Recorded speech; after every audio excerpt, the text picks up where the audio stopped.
सभी मेरे साथियों को राजरत्न अम्बेडकर की ओर से जय भीम नमो बुद्धाय।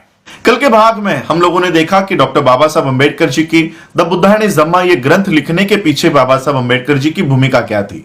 डॉक्टर बाबा साहब अम्बेडकर जी ने द बुद्धा एंड हिज धम्मा के परिचय में 4 मूलभूत सवाल बाबा साहब अम्बेडकर जी ने परिचय में उठाया है और उन्हीं 4 सवालों का जवाब ये बुद्धा एंड हिज धम्मा ये ग्रंथ है। तो पहला सवाल जो डॉक्टर बाबा साहब अम्बेडकर जी ने उठाया वो सिद्धार्थ गौतम के परिव्रजक के बारे में था। तो इसी सवाल का जवाब ढूंढने के लिए आज हम इन एपिसोड्स की शुरुआत करते हैं कि डॉक्टर बाबा साहब अम्बेडकर जी ने जो पहला सवाल उठाया कि सिद्धार्थ गौतम ने प्रव्रजक क्यों धारण की। तो चलिए आज के एपिसोड से हम इस बात का खुलासा करते हैं, इस सवाल का जवाब ढूंढते हैं कि सिद्धार्थ गौतम ने प्रव्रजा क्यों ली। 8वीं शताब्दी में भारत एक अखंड देश नहीं था। उस समय का भारत छोटे और बड़े राज्यों में बटा हुआ एक देश था। कुछ राज्यों के ऊपर हर एक राज्यों में एक राजा का अधिकार हुआ करता था। ऐसे राज्य संख्या में 16 थे। उन राज्यों के नाम हैं अंग, मगध, काशी, कौशल, वज्जी, मल्ल, चेदी, वत्स, कुरु, पांचाल, मत्स्य, सूरसेन, अस्मक, अवंती, गांधार और कंबोज।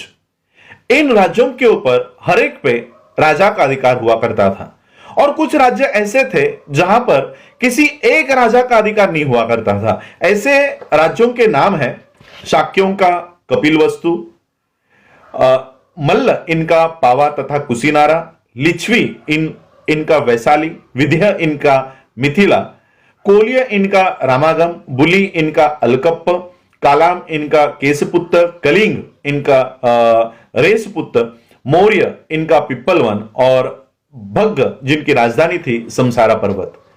ऐसे राज्यों में किसी एक राजा का अधिकार नहीं हुआ करता था। जहां पर किसी एक राजा का अधिकार हुआ करता था, जो नाम मैंने पढ़ के बताए, उन राज्यों को जिस पर एक राजा का अधिकार हुआ करता था उनको जनपद कहा जाता था और जिन राज्यों के ऊपर किसी एक राजा का अधिकार नहीं होता था ऐसे राज्यों को संघ या गण कहा जाता था। अब उस समय शाक्यों का जो कपिलवस्तु था वहां पर गणतंत्र था या कुछ राजाओं का कुल तंत्र था, इसकी जानकारी प्राप्त नहीं है। लेकिन एक जानकारी प्राप्त है कि शाक्यों की जो राज्य व्यवस्था थी वहां पर कई सारे शासक परिवार रहा करते थे और क्रम में उनकी राजा बनने की बारी आया करती थी।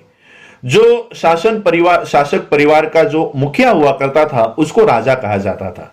जब सिद्धार्थ का जन्म हुआ उस समय राजा बनने की बारी शुद्धोधन की थी।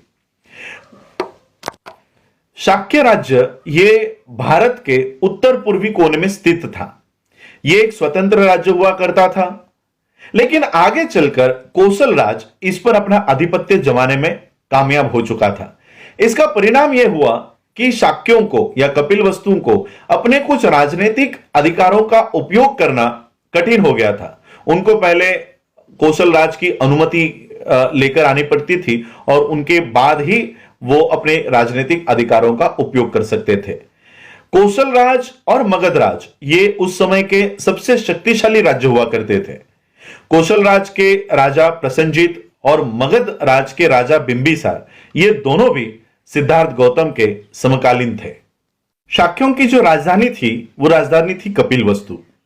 ये कपिलवस्तु नाम थोर बुद्धिवादी कपिल इनके नाम पर पड़ा हुआ था। कपिलवस्तु में एक शाक्य रहा करते थे जिनका नाम था जयसेना। जयसेना इनके पुत्र थे सिंहनु इनकी शादी कच्छना इनसे हुई थी। सिंहनु और कच्छना इनको 5 बेटे थे, शुद्धोधन, धोतोधन, शुक्लोधन, सुक्कोधन और अमितोधन। इन 5 बच्चों के अलावा उनकी और 2 पुत्रियां भी थी, अमिता और पमिता। शुद्धोधन इनकी शादी महामाया से हुई थी। महामाया इनके पिताजी अंजना ये एक कोलिय थे और वो देवदह नाम के शहर में या गांव में रहा करते थे। परिवार का जो गोत्र था वो गोत्र था आदित्य। शुद्धोधन ये एक महान योद्धा थे और उनके पराक्रम की वजह से, उनके शौर्य की वजह से उनको एक और शादी करने की अनुमति मिल गई थी और शुद्धोधन इन्होंने महाप्रजापति को चुना जो महामाया की बड़ी बहन थी। शुद्धोधन काफी धनी आदमी थे और काफी नौकर चाकर उनके पास थे। उनके पास बड़े बड़े खेत थे और वो खेत जोतने के लिए एट ए टाइम, एक ही समय पर 1000 हल वो अपने खेतों में चलवाया करते थे। वो एक ऐश्वर्यपूर्ण जीवन जिया करते थे और उनके कई सारे महल थे।